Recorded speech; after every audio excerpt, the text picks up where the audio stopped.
Salut les marques, salut les smarts, bienvenue dans Catch Up. Je suis Rickside, vous écoutez le podcast qui transpire le catch. Ici, toutes les semaines, on résume, on analyse les émissions phares de la WWE. On se retrouve aujourd'hui pour un super catch-up. On va faire la doublette Monday Night Raw et SmackDown. Le Monday Night Raw du 11 juillet 2022 et le SmackDown du 15 juillet 2022. Soyons fous, on va rattraper le retard, c'est l'été, double ration pour tout le monde. On est toujours sur la route de SummerSlam, donc on va s'attendre à ce qu'il se passe des choses, parce que ça arrive quand même assez rapidement, SummerSlam. On va vérifier tout ça pour m'accompagner des acolytes de choc et de charme. Ce bon vieux papy, comment ça va papy? Bonjour Inside, mais ça va, c'est super SmackDown, c'est super. C'est trop super, et c'est aussi super d'avoir avec nous Letty. Comment ça va Letty? Salut Ringside, salut Papy, salut à tous. Ça va très bien et très contente de vous retrouver. Et ouais, on est triple frite.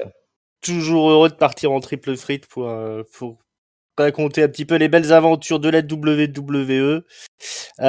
Donc, comme je vous l'ai dit, on est sur la route pour SummerSlam. Et donc, à SummerSlam, qui dit SummerSlam dit gros match, quand même. Gros match de championnat.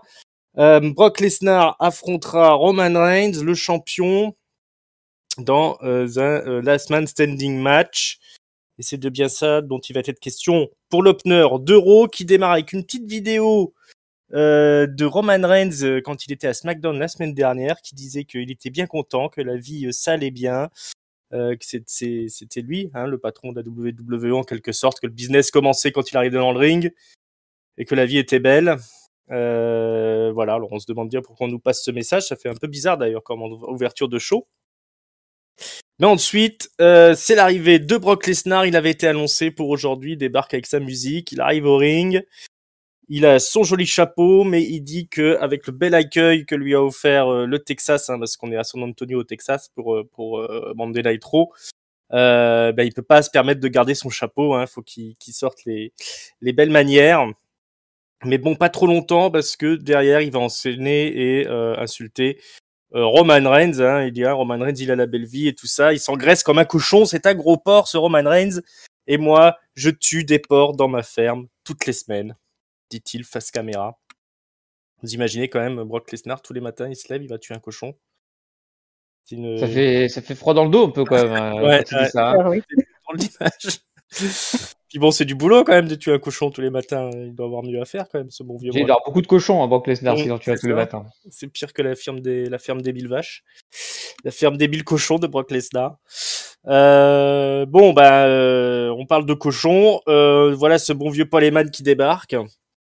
Et qui menace Brock Lesnar tout simplement. Il lui explique que Roman Reigns il va s'occuper de son cas à SummerSlam. Cette fois-ci, c'est pas la bête incarnée qui va conquérir son adversaire, mais bien Roman Reigns qui va lui botter le cul. Je crois qu'il lui dit même que Roman Reigns va lui enfoncer son chapeau dans le fondement. Quelque chose comme ça. Ça commence à partir assez loin. Mais heureusement, Theory débarque. L'homme à la mallette, l'homme de Money in the Bank. Qu'est-ce qu'il vient faire là? On se demande qu'est-ce qu'il vient faire là? Eh bien, évidemment, il vient menacer Brock Lesnar. Il raconte que, de toute façon, quoi qu'il arrive, il va cash-in, que ce soit sur Roman Reigns ou sur Lesnar, c'est pas grave. Il sortira victorieux, son pied sur la poitrine de son adversaire. Et il deviendra le plus jeune champion undisputed de la WWE. Champion de l'univers de la WWE, le plus jeune de l'histoire, ce qui devrait battre le record de Brock Lesnar. Je crois que c'est lui qui détenait le titre avant. Ça joue entre lui et Randy Orton, non? Ouais, je crois que c'est Orton, mais si Orton n'a pas repiqué juste après le truc à Lesnar. Ouais, il me semble que c'est ça quand même. Mais bon, ça joue un petit peu sur cette corde sensible. Et surtout, Theory raconte qu'il a quand même un compte à régler avec Lesnar. Il dit que Lesnar, c'est pas un mec sympa. Parce qu'il joue le sympa, Lesnar. Depuis qu'il est arrivé, il salue la foule, il fait des grands sourires, il est content. Theory nous ressort une vidéo de l'Elimination Chamber de l'année dernière, qui se passait en Arabie Saoudite, je crois, où il se fait défoncer par Brock Lesnar au-dessus du pod et il se prend même un F5 du haut de la cellule. Et voilà, il raconte qu'il n'a pas oublié Theory. Et là-dessus, il envoie ses hommes de main de l'occasion, l'Alpha Academy, Otis et Gable qui sortent de la foule et qui viennent attaquer les Snarls, mais ils se font botter le cul assez rapidement. Gable se prend je crois qu'il se prend un F5, mais c'est surtout Otis qui se prend un gros F5 sur la table des commentateurs. Un F5 qui ressemble plus à un Attitude Adjustment parce qu'il fait, il passe pied par-dessus tête, Otis. Et il s'écrase sur la table des commentateurs. Et on termine avec un Brock Lesnar triomphant. Voilà l'opener de ce Monday Nitro qui nous rappelle qu'il y a effectivement ce gros match pour SummerSlam et toujours Theory en embuscade. Et puis un bon passage à tabac pour l'Alpha Academy. Qu'est-ce que vous avez pensé de tout ça? Honneur aux dames, Letty, qu'est-ce que t'as pensé de cet opener? C'était un bon opener. Après, on avait tellement l'habitude que Brock Lesnar galère au micro. J'ai trouvé qu'il s'en sortait un peu mieux que d'habitude. Bon, après, je pense que le fait que Paul Heyman soit là pour échanger avec lui, ça l'a peut-être aidé, mais voilà, il s'est bien montré euh, conquérant, on va dire, Ouais. comme avant. Et puis Otis qui vole comme s'il pesait 50 kilos. Enfin, voilà, il s'est montré plus qu'impressionnant et prêt pour son match. À mon avis, il y a du souci à se faire du côté de notre ami Reigns. Le beau Roman, ouais, qui a peu de chance qui a peu de chance. Ouais, il gagne toujours, Enfin, Roman Reigns, mais quand oui, même, il va avoir un adversaire de poids, là. c'est ça. Effectivement, il a l'air au top de sa forme.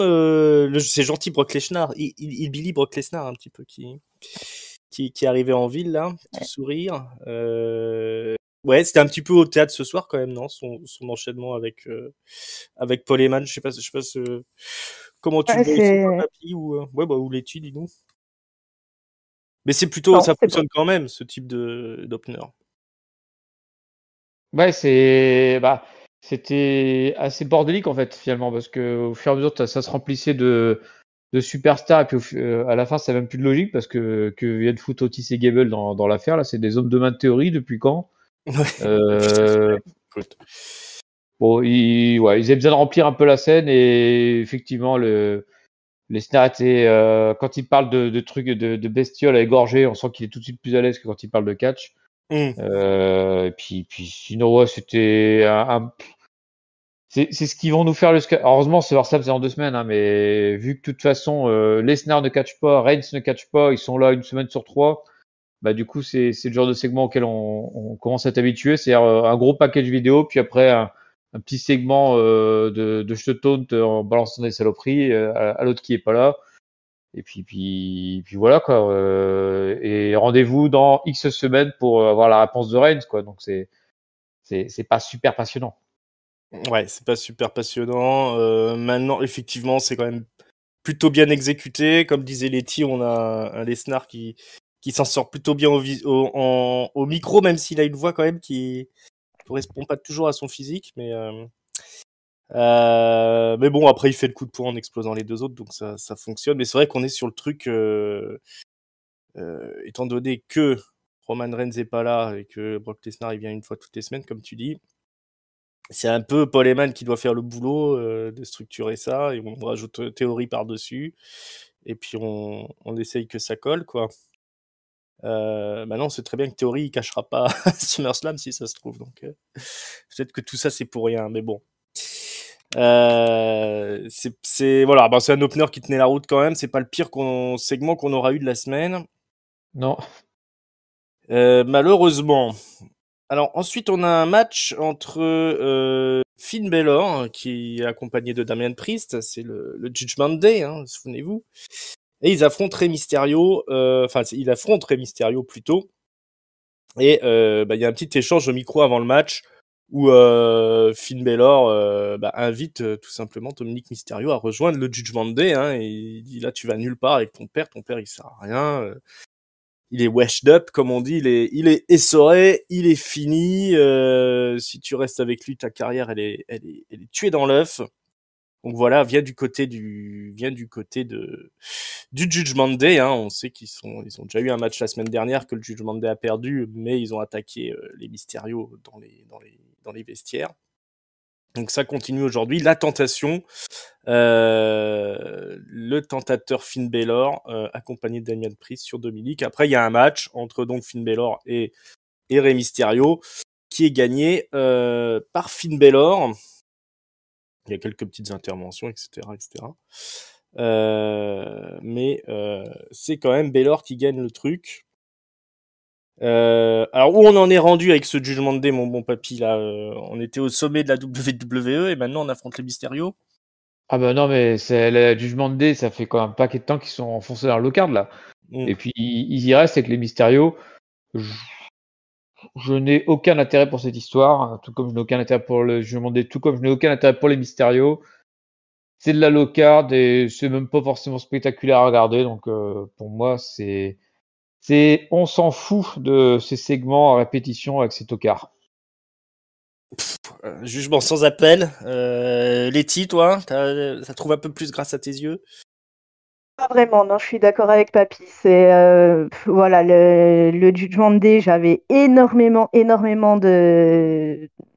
d'a priori positifs pour eux jusqu'à il y a quelques semaines. Et là, voilà, ils sont même plus en mid-card, ils sont carrément en low-card. Et à mon avis, enfin, vu comme c'est parti, ça s'annonce pas très très bien pour la suite. Et puis bon, bah les Mysterio, c'est pareil, hein, eux, ça fait quelques semaines, quelques mois même qu'ils sont enfoncés au fin fond de la carte. Et non, je suis pas passionnée non plus, pas du tout. Bravo. Finn Balor en pantalon de cuir, non? Rien du tout, quoi. Ouais, non. Et Non. Dominique qui intégrerait le Judgment Day, non? Tout ça, ça Bon, vous ça titille pas un petit peu, ça quoi. sera rebond. Si Dominique Ce serait un pouvait se rebondissement. séparer de son père, ça serait un minimum intéressant, effectivement. Mm. Mais là, tant qu'il est avec sa coupe dégueulasse à le suivre partout, là, c'est assez difficile à supporter. À noter pour Finn Balor, comme je pense à toi, Rickside, quand je le vois, le mec, il a pris, il a viré Edge et du coup, on s'était dit, tiens, peut-être que Finn Balor peut-être qu'il va nous faire un truc, chef de clan et tout. Mais même pas quand il y avait Rhea Ripley, c'était Rhea Ripley qui parlait. Maintenant qu'il y a que Rhea Ripley plus là, du coup, c'est Damian Priest qui est devenu une espèce de leader du clan. Et en fait, Finn Balor, c'est vraiment le dernier des derniers du clan. Alors, je sais bien qu'ils sont tous égalitaires, mais ça reste comme celui qui parle le moins. Donc, bah, Finn, pour l'instant, il sort vraiment pas son épingle du jeu là-dedans. Bah ouais. Et puis, ben oui, bah c'est pas en, en débauchant Dominique Mysterio qu'ils arriveront à grand chose. S'ils arrivent au final à lui mettre un masque sur la gueule, moi je dis ce sera bien. Mais sinon, ouais, comme vous dites, c'est vraiment pas passionnant. On est un peu tombé en bas de tableau pour Damian Priest, qui c'est quand même un espoir prometteur. Et Finn Balor, Finn Balor, je pense que je peux faire mon deuil maintenant quand même de sa carrière, même si le match était pas dégueulasse et il commence à sortir des prises un petit peu plus originales qu'il sortait jusqu'ici. Il est un peu moins bridé en mode méchant, mais Bah, c'est pas dégueulasse, c'est juste que c'est pas intéressant. En fait, c'est juste que c'est vraiment ça le problème. c'est un peu le fil rouge de l'émission. Donc on verra la semaine prochaine la suite de l'histoire. Sachant que on espère quand même peut-être un turn de Dominique, histoire de pimenter un peu tout ça. Mais Ça va de ton père. voilà, coup d'épée dans l'eau pour l'instant pour le Judgment Day. Allez, j'ai mieux pour vous, hein, un championnat de catch féminin pour la championne de Monday Night Raw.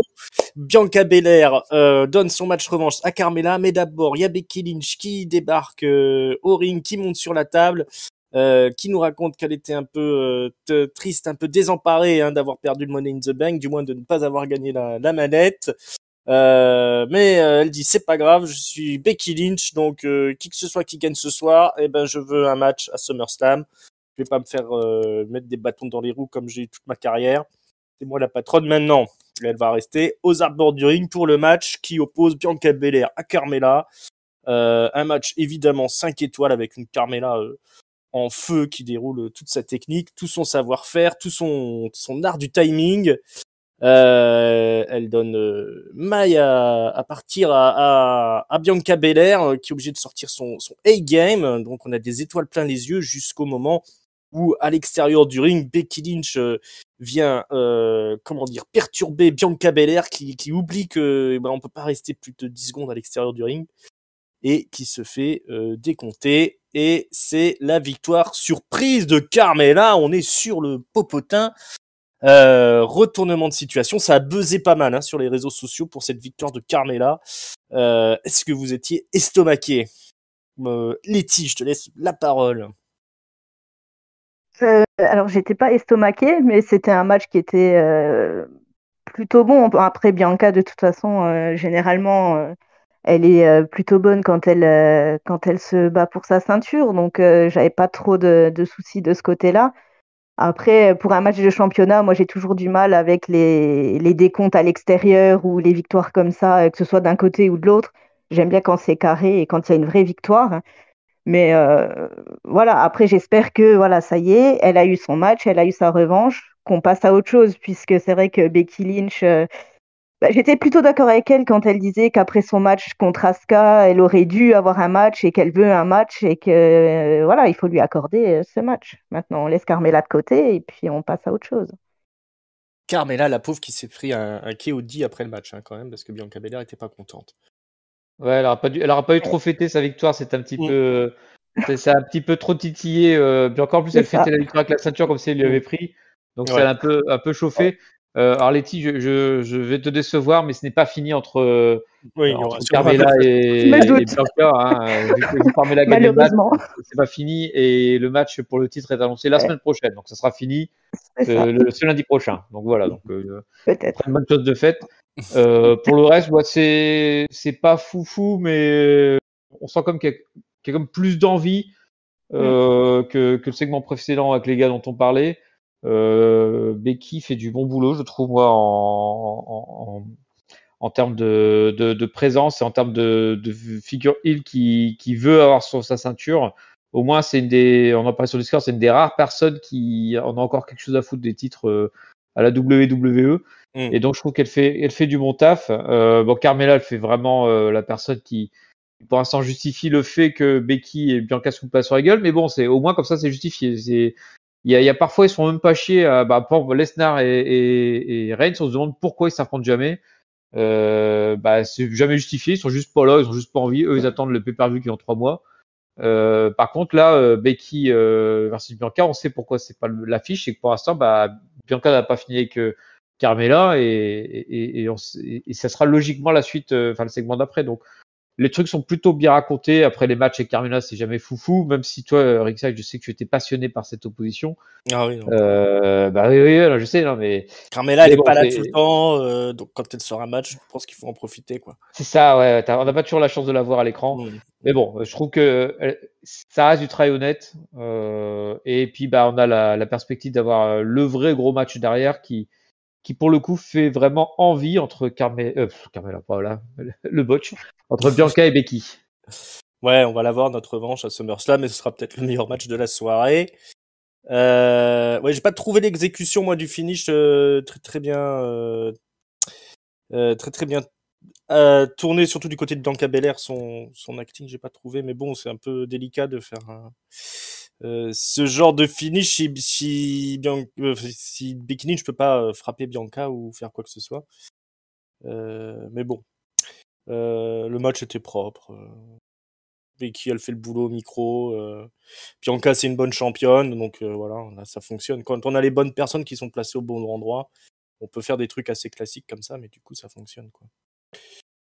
La suite des opérations, c'est toujours la construction de ce SummerSlam avec le Miz et qui nous offre un Miz TV où il est accompagné et aura pour invité Ciampa, l'ancien champion de NXT, qui est un peu, qui fuit un peu d'un Raw, qui s'amuse à attaquer des gens comme ça un petit peu au hasard, et qui désormais s'associe au Miz parce que il veut tout à Monday Night Raw, Ciampa. Il veut être la star de Monday Night Raw et le moyen le plus simple, c'est d'être avec le Miz qui lui attire tous les regards, qui est finalement une des top stars de Monday Night Raw, donc il sait que pour réussir, il a besoin d'être avec le Miz. Le Miz qui revient un petit peu sur sa rivalité avec Logan Paul. Il propose bizarrement à Logan Paul quand même de le rejoindre et de faire une équipe, d'oublier un petit peu leur rivalité. Et puis que sinon il le détruira à Monday Night Raw. C'est comme ça. C'est lui la vraie star, le Miz, il nous explique. Et ce soir, alors je vous l'ai pas dit, mais ils sont censés avoir un match handicap contre AJ Styles. Puisque la semaine dernière, après une victoire d'AJ Styles sur le Miz, Ciampa avait attaqué AJ Styles. Donc on est parti notamment pour un handicap match, mais ce sera pas le cas parce qu'il y a une musique qui retentit. Et c'est bien Ezekiel qui débarque au ring et qui propose d'être le partenaire de AJ Styles. Ce qui visiblement est accepté par l'autorité. Puisque après on a un match 2 contre 2 et c'est AJ Styles et Ezekiel qui réussissent à battre le Miz et Ciampa par disqualification, puisque AJ Styles est en train de porter une soumission au Miz quand Ciampa rentre dans le ring, commence à le tabasser et n'arrête pas malgré les injonctions de l'arbitre qui finit donc par le disqualifier. Donc voilà, victoire des gentils. Ciampa qui prend un petit peu le micro, on l'a entendu un petit peu parler, on connaît un peu plus ses motivations.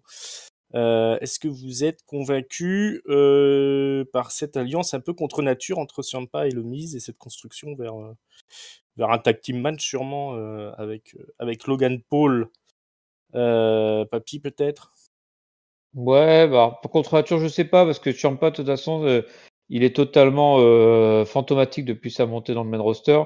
Et c'est un heel générique, en fait. Ça pourrait être Ouais, tout son passif NXT est complètement oublié, le c'est pauvre. ça, il a aucun truc pour le distinguer d'un autre. Il arrive avec son slip bar, il a une musique générique, il a un personnage générique, il est juste méchant, il tape sur des gens. Ça pourrait être Sinitsky, ça serait la même chose. Donc c'est pas totalement déconnant que du coup, vu que c'est juste une brute, bah il rejoint la top star qui est le Miz et puis il va lui servir de main.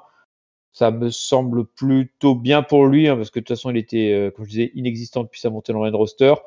Et puis, ouais, je le sens bien aussi, moi, le tag team, du coup, Logan Paul et Jay Styles versus Miz et Ciampa. Ouais. Ça justifierait pourquoi Jay Styles est toujours dans le coin. Et puis, Ezekiel, du coup, lui, pour le coup, il est vraiment en train de faire le bouche-trou en tant que Owens revienne, en fait. Donc, pour moi, l'histoire irait dans ce sens-là. Bon, on va voir ce que ça donnera le truc. Après, c'était voilà, c'est ils occupent le temps. Encore une fois, avec un Logan Paul qui est absent, enfin, on est vraiment confronté là à beaucoup d'émissions. On se retrouve à des rivalités entre gens pas là, et donc c'est jamais vraiment passionnant comme truc. Ouais, surtout que le match s'imposait pas quand même. Bon, on l'a regardé quoi, mais ça avait pas vraiment d'enjeu. Puis ça n'a pas. Et surtout que c'était complètement con l'idée de. Excuse-moi de te couper, mais ce que j'ai oublié de le dire, mais le coup de la semaine dernière, Ciampa et Miz attaquent AJ Styles, et donc cette semaine pour les punir, bah, et du coup ils auront un match handicap à 2 contre 1. C'est complètement débile, ça. Ça n'a aucun sens. Letty, toi, qu'est-ce que tu as pensé de tout ça? Je suis d'accord avec ce que vient de dire Papy. Il n'y a pas grand sens dans la mesure, enfin dans le match qui était prévu. Après, bon, Ezekiel, voilà, qui sert un peu de bouche-trou en attendant. Ciampa qui a mis quand même le temps avant de réfléchir. Quand il nous dit qu'il a compris, ça fait quand même un bout de temps qu'il est dans le main roster et ça lui aura pris du temps pour se Il est un rendre peu compte con, hein. qu'il faut s'associer avec quelqu'un. Un petit peu lent quand même. Mais oui, voilà, enfin, le match était intéressant sans plus. Après, pas trop d'intérêt. Et puis, ben, le Miss TV, chaque semaine où voilà, il nous rappelle quand même qu'il a son émission. Heureusement qu'il y a Miss and Mrs. Après, sinon le Miss, on le verrait peut-être pas aussi souvent, quoi. Je me dis, il vient faire sa promo. C'est ça, à chaque fois, de toute façon. À chaque fois, voilà, il nous le rappelle toutes les semaines, au cas où on ait envie de regarder, quoi. Ouais. Sauf que si ça passe après Raw, il doit être minuit passé pour regarder ce truc-là. Donc ouais, c'est bien de rameuter des gens, de motiver les gens. Regardez ta merde. Voilà. Donc le mise voilà en top star jusqu'à ce que la saison soit terminée. Alors après on a un match Alexa Bliss et Asuka contre Doudrop et Nikki H avec une victoire d'Alexa Bliss et Asuka. Je propose qu'on ne parle pas de ce match parce que ça n'avait c'était bouche-trou quoi. Je bouge trop, ou alors en tout cas, la semaine dernière, Asuka avait chambré Bliss, et cette semaine ils sont en tag team et ils gagnent. Est-ce qu'il y a un programme entre elles? On ne sait Ça pas. n'a aucun sens. Aucun sens. Aucun sens. Ouais. Ok, bon bah voilà. Jobber's World, on appelait ça dans le temps. Qu'est-ce qu'on a d'autre? Les champions tag team, les Usos, et sont sur le ring avec les Street Profits. Donc ils vont nous parler un petit peu de ce match qui s'annonce à SummerSlam où on est censé avoir un arbitre mystère. Peut-être pas mystérieux que ça, puisqu'il y a R-Truth qui débarque et puis qui nous explique qu'il a plusieurs certifications, hein, et notamment conseiller conjugal, on va dire, pour les équipes. Donc il propose de faire une petite discussion entre les deux équipes. Bon, on l'envoie bouler un petit peu. On lui dit non, nous tout ce qu'on a besoin c'est un arbitre spécial. Donc tes conseils à la con là, tu peux te les garder. Et R-Truth dit alors on lui dit à moins que tu sois que t'aies un t-shirt d'arbitre en dessous de ton t-shirt, ça sert à rien de venir. Donc évidemment, R-Truth, il a un t-shirt d'arbitre parce qu'il est aussi arbitre officiel. Il nous sort aussi son papier d'arbitre officiel. Et puis il nous fait une petite démonstration de comment il est un bon arbitre, hein. Il fait le tomber 1, 2, 3, il fait le décompte à l'extérieur du ring. Alors tout ça est très avec beaucoup de passion dedans, hein. Il se met vraiment en situation. Mais ça fait pas beaucoup Usos qui sont pas venus pour rigoler. Donc il y a Jey ou Jimmy qui lui dit c'est bon, t'arrêtes tes clowneries là. Un peu de sérieux. Rentre au vestiaire, hein, arrête de nous saouler. Là, R-Truth, il est pas content. Il dit je suis un clown. Il prend le public à partie. Vous voulez que le clown se batte ce soir? On est presque parti pour la bagarre, mais il y a Omos et MVP qui débarquent. Avec un MVP qui propose que Omos soit l'arbitre, pourquoi pas, du match. Puis du coup, comme on y en a 3 d'un côté, avec Omos, si on compte les Usos, ça fait 3 aussi, donc pourquoi pas avoir un match. Et donc après, on a un match 3 contre 3 avec d'un côté les Usos et Omos et de l'autre les Street Profits et R-Truth. Donc ça se bat dans tous les sens jusqu'à ce que Omos finisse par chokeslammer Angelo Dawkins pour la victoire. Et c'est donc Omos et les Usos qui gagnent ce soir. Voilà. Est-ce qu'on parle peut-être tout de suite de ce qui se passe à SmackDown au niveau des Usos, parce qu'on les retrouve aussi en main event Ouais, fais un gros paquet parce que c'était un gros il y a des choses à paquet. dire. Il y a un gros paquet à dire dessus, ouais. Ouais, donc à SmackDown, on est censé avoir un match Angelo Dawkins contre Jey Uso ou Jimmy Uso, je sais plus. Non, c'est Jimmy Uso. Jimmy. Voilà. Donc, ils vont être au micro. En fait, ils arrivent parce que c'est Theory qui est au micro. Après son match, il a un match contre Madcap Moss qui va gagner, ou plutôt qui va perdre par disqualification après avoir mis un coup de mallette à Madcap Moss. Donc Theory, après le match, il provoque un petit peu Moss au micro, fout de sa gueule, mais il est interrompu par nul autre que Sami Zayn. Faut suivre, hein, parce qu'il y a plein de trucs qui se passent.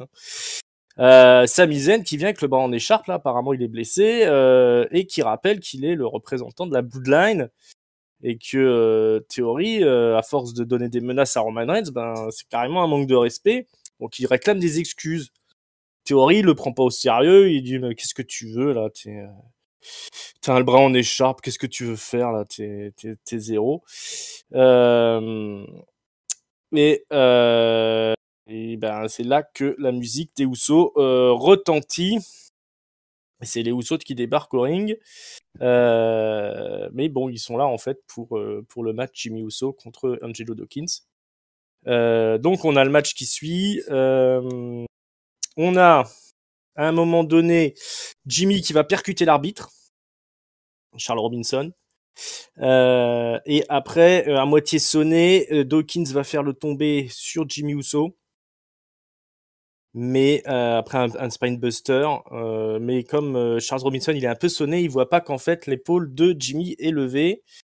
Et donc, il y a un compte de 3 quand même, c'est validé. Victoire pas très nette de Dawkins, ça me rappelle une histoire, mais je sais plus laquelle. Et c'est là que Adam Pearce débarque et il dit cette fois c'en est trop, parce qu'effectivement à SummerSlam déjà il y avait eu un souci d'arbitrage. Et puis là encore un souci d'arbitrage, alors ça va pas du tout. Donc voilà votre arbitre spécial, roulement de tambour, nul autre que Jeff Jarrett, Double J Jeff Jarrett, qui jouera à domicile parce que ça se passe à Nashville, le SummerSlam. Donc voilà, donc comme tout le monde, hein, ça rend fou un peu ce genre de booking. Donc les Usos et les Street Profits se foutent sur la gueule jusqu'à ce que la caméra rende l'antenne. Grosse bagarre hein, avec des arbitres qui essayent d'intervenir, mais pas trop quand même. Voilà ce qu'il en est des Usos contre les Street Profits. Donc l'arbitre spécial, c'est pas R-Truth, c'est pas Omos, c'est bien Jeff Jarrett. Je ne sais pas par où commencer. Et c'était un sacré bordel, mais en fait c'est compliqué à expliquer parce que l'histoire en elle-même est bordélique à souhait. Hein. C'est complètement foireux ce truc-là. Donc si on reprend dans l'ordre, il y a eu le comptage foiré à Money in the Bank. Il s'en rend compte durant le pay-per-view, mais bon, c'est pas grave. La décision de l'arbitre est finale, on dit rien. La semaine d'après, ils disent rien. La semaine d'après, tiens, en fait, du coup, pour le rematch, il y aura un arbitre spécial suite à l'erreur d'arbitrage. D'accord. La rebelote, ensuite, ils refont un truc la semaine d'après en disant on sait pas que c'est qui l'arbitre, sera peut-être vous, sera peut-être pas vous, je sais pas quoi. Il y a les Street Profits qui, cette fois-ci, bénéficient d'une erreur d'arbitrage dans leur sens. Et du coup, c'est là où ils justifient. Comme par hasard. C'est là où ils disent ah ouais, mais justement, on avait dit qu'il faut un arbitre spécial. Ça confirme notre décision. Ah bah oui, tiens, tu parles. Le truc, qui va pas dans le bon sens non plus. Et alors, ça se finit comment cette affaire? Et oui, et derrière, tu annonces Jeff Jarrett venu de nulle part aussi en disant c'est l'homme local. Oui, mais sauf que t'es pas à Nashville, Tennessee quand tu l'annonces ça. T'es à San Antonio, Texas. Ou non, t'es à Orlando, Florida. Donc il est pas là non plus. Il est pas là, il n'y a pas le public pour popper. Enfin bref, c'est totalement foireux. Je pense qu'ils auraient totalement mieux joué le coup d'annoncer l'arbitre spécial après la deuxième erreur, parce que ça aurait fait sens de mettre un arbitre spécial après 2 erreurs et non pas après juste une, parce que ça arrive tous les jours qu'un arbitre ne voit pas qu'une épaule qui est levée ou un truc comme ça. Et surtout d'annoncer Jeff Jarrett le jour J, en fait. De toute façon, c'est pas ça qui va faire acheter des places ou vendre des vues sur Peacock ou je sais pas quoi. Jeff Jarrett, tout le monde s'en fout de Jeff Jarrett, sauf les gars dans la salle ce jour-là. Donc ça leur a fait plaisir à eux, mais bon, je sais pas, ils ont tout merdé. Puis c'est une histoire qui n'a pas de sens et qui est totalement merdée, je trouve. Ouais, je pense qu'on a buté sur à peu près tous les obstacles possibles et puis même de base, je vois pas. Alors je sais pas s'ils l'ont improvisé parce que ça se voyait trop qu'il y avait cette épaule, mais ça avait l'air d'être prévu quand même, se lever l'épaule. Donc si vraiment leur plan, c'est depuis un mois d'avoir Jeff Jarrett comme arbitre spécial, faudra qu'on m'explique quand même. Letty, toi, t'es une grande fan de Jeff Jarrett, hein, il me semble, donc tu. Évidemment. Mais c'est vrai que cette histoire, je sais pas, j'ai l'impression mais un peu comme ils font ces derniers temps, ils annoncent des trucs et après ils se disent merde, il faudrait qu'on donne une logique de pourquoi on fait ça. Et donc ils nous donnent le pourquoi, mais après en fait. C'est très bizarre. Oui, voilà, ça n'a pas de grand sens. On en reparlera, je pense, au niveau de SmackDown par rapport à d'autres trucs. Mais non, c'est toujours, c'est un peu n'importe quoi en fait. Le seul point positif que j'ai trouvé dans cette histoire, sur Raw, c'est R-Truth qui nous donne au moins un peu de divertissement. Ouais. Et voilà, qui nous évite la Xème redite entre Jimmy et un des Street Profits, quoi. Ça Ouais. donne au moins un peu d'air frais, quoi. Enfin, moi, Qui j'aime catch. bien R-Truth en plus. Donc, Mais c'est plaisir de voir Artrouve catcher, notre Eh, brave ancien là qui a toujours la forme malgré l'âge avançant. Ouais. C'était un peu. oui, c'est toujours. Il était dans le ghetto 24/7 depuis un moment. Mais voilà, on voit qu'il est super bon en comédie en plus. Donc effectivement, je te rejoins. C'était la bonne surprise du truc d'avoir ce petit passage de R-Truth qui fait en plus son petit cosplay de John Cena là. Donc puis il arrive pas à enlever son t-shirt à un moment, c'est rigolo. Parce qu'il essaie de l'enlever à la John Cena, je crois. Et il est bloqué, on est obligé de l'aider. C'était rigolo. Ouais, bah alors, par contre, sinon ça n'a aucun sens. Et puis surtout, pourquoi s'emmerder à faire tout ça juste pour l'arrivée de Jeff Jarrett, quoi. Effectivement, comme tu dis, papy, on en a rien à foutre de Jeff Jarrett. Je suis même pas sûr qu'à Nashville, ils en aient quelque chose à branler du passage de Jeff Jarrett. Mais bon. C'est complètement con. Mais Letty a dit la phrase juste. C'est il décide de trucs et ensuite après il essaie de le justifier. Ouais, ça doit être à peu près ça, ouais. Et c'est complètement pourri. Ouais, je sais pas. Bon, Jeff Jarrett, Bruce Pritchard, c'est des très bons copains, donc ça peut expliquer le truc aussi. Mais franchement, c'est zéro. Pour nous, spectateurs, c'est zéro pointé, du début à la fin. Genre, à un moment, ils proposent même Homos comme arbitre spécial. Et qu'est-ce que tu veux faire d'Homos un arbitre? Il peut même pas. Il pourrait jamais faire le compte de 3. C'est débile. C'est débile. Alors, Raw, ça s'arrête pas là. Il y a une vignette mystérieuse pour le mystérieux mystère de qui va revenir. De Edge, de Edge, ouais.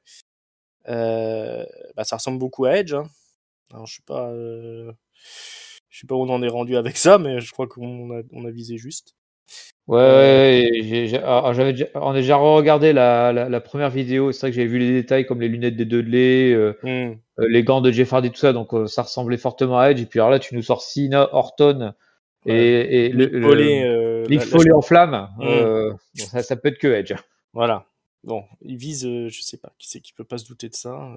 Vraiment, ceux qui n'ont pas suivi la WWE depuis longtemps. On verra bien s'ils ont prévu autre chose, mais je vois pas comment ils pourraient en être autrement.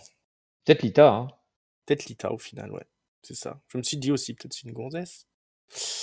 Ou alors c'est Bray Wyatt, en fait. Et, ça collera pas, mais c'est pas grave. Il est annoncé que Logan Paul fera son retour à Raw lundi prochain. Tant mieux. On s'en fout parce qu'on arrive quand même au main event, qui est un tag team match avec le Almighty Bobby Lashley et Riddle qui affrontent Seth Rollins et Theory. Alors il y a plein de vignettes backstage avec Riddle qui vient parler notamment à Bobby Lashley. Et on a aussi Seth Rollins en interview. Alors c'est marrant parce que Riddle il propose à Bobby Lashley avant le match d'aller regarder Stranger Things parce qu'il a peur de regarder tout seul. Bobby Lashley dit qu'il a déjà regardé, on va, mais bon, rendez-vous sur le ring. Seth Rollins, lui, il va devenir le mentor de Theory, parce que Theory lui demande un peu des conseils sur comment bien utiliser la madeleine. Donc voilà, la routine, le match commence, ça se fout sur la gueule, et puis d'un seul coup, surprise du chef, il y a une musique qui retentit. I'm here to show off. Le show off, Dolph Ziggler, il est de retour, nous annonce-t-on. Alors on savait pas qu'il était parti, mais il est de retour. Le Dirty Dog, la dernière fois qu'on l'avait vu, c'était avec Bobby Roode, il avait mis un super kick à MVP. Eh bien là, on sait pas pourquoi il est là, les commentateurs ne savent pas pourquoi il est là, il vient s'asseoir aux abords du ring, il regarde le match. À un moment donné, il y a Theory qui essaye de faire un tombé en mettant les pieds dans les cordes. Ziggler, il se lève, il enlève les pieds du cordes de Theory. Theory, il est pas très content, puis il se prend un RKO par Riddle. Il a perdu le match. Et hop, après le match, Ziggler se glisse sous les cordes et il vient foutre un super kick à Theory. Et c'est ainsi que se conclut l'épisode avec le retour tant attendu de Dolph Ziggler. Après des semaines d'absence. Le vrai champion US, je vous rappelle, Dolph Ziggler. Surprise du chef, le retour de Dolph Ziggler. Letty, t'es contente de revoir Ziggy? Oui, après, à voir s'il est revenu pour rester ou s'il est revenu voilà, juste pour attaquer Théorie et qu'on le revoit plus pendant 3 mois, comme la dernière fois. Mm. Alors, je sais pas, puis je suis un peu perplexe en fait, parce que personne l'attendait là, en fait, dans ce match-là. Et voilà, pourquoi est-ce qu'il est tout seul? Pourquoi, enfin, il nous annonce voilà, son retour, mais est-ce que c'est définitif ou pas? J'ai plus de questions qu'autre chose en fait. Où est Bobby Roode? Et oui, voilà, c'est ça. Pourquoi il est tout seul? Pourquoi? Je sais pas. C'est bizarre, hein. On dirait qu'ils ont improvisé ça le lundi, comme ça, avec les mecs qui Oui, étaient voilà, dispo dans le c'est vestiaire. c'est Hein. ça. C'est Ils en bizarre. ont vu un qui courait. Là, tiens, toi, au Mm, fait, viens par mm, là, va sur le mm. ring, on a besoin de toi. Mais voilà. Parce qu'on n'a pas de nouvelles de Kevin Owens ou de gens comme ça, donc il y a peut-être, il y a quand même pas mal d'absents. Donc c'est peut-être l'occasion pour Ziggy de briller une dernière fois face à Theory. Papy, toi, ça te Bah, suscite un quelconque. non, mais ça pourrait m'intéresser si on n'avait pas constaté depuis des semaines que Raw est géré, je pense même écrit durant le show. Ouais. Et donc du coup, bah, je crains simplement que ça n'ait pas aucune suite, parce qu'ils vont forcément faire une suite comme au truc, mais par contre, faut pas s'attendre à un truc dément, je pense. Donc ça fait plaisir de le revoir, Ziggler, avec son joli costard, mais bon, hormis ça, j'ai pas sauté au plafond non plus, quoi. Ouais, il était bien habillé quand même. On peut le Voilà, dire, et il était classouille, hein. Voilà, ça fait plaisir de voir des gens bien habillés. Bon, on l'offre en pâture à Théorie. Visiblement, Théorie, ils veulent le faire monter dans le main event. Hein. Je pense que c'est son année. Donc il y a le gardien de la porte, hein, comme on l'appelle, le gatekeeper, Ziggy qui est là. C'est généralement le premier mec que t'affrontes pour avoir un petit peu d'étoffer un petit peu ton CV, quoi. Une victoire contre Dolph Ziggler, ça fait toujours plaisir après une bonne feud. Mais bon, si on en est à ressortir R-Truth et Ziggler, c'est Bah, que quand même on est en galère. Hein. oui, ouais, après, encore une fois, hein, ça peut être très bien Ça peut être très bien, ouais. Non, c'est avec souvent eux, aussi hein, mais quand ils faut, improvisent. c'est ça, faut les sortir avec une vraie idée de programme et pas juste les sortir en disant bon bah vous allez nous occuper un mois puis ou une soirée, parce qu'Arthur je suis pas sûr qu'il aille au-delà de la soirée de lundi. Ouais. Mais et par contre si tu leur mettais un vrai petit programme sympa, je suis sûr qu'ils feraient quelque chose de très bien. C'est des vrais professionnels, quoi. Mais là j'ai vraiment plus l'impression que bon il nous manque 5 minutes. Si tu pouvais faire un truc un peu choquant pour qu'on Voilà. finisse Raw sur un truc choquant.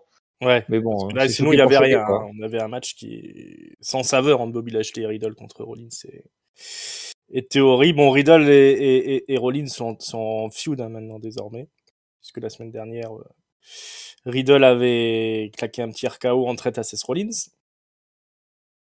après une fin de match là. Mm. Donc voilà, bah on rajoute Ziggler dans le mix, hein. Pourquoi pas. On verra bien ce que ça donne la semaine prochaine, hein, tout simplement.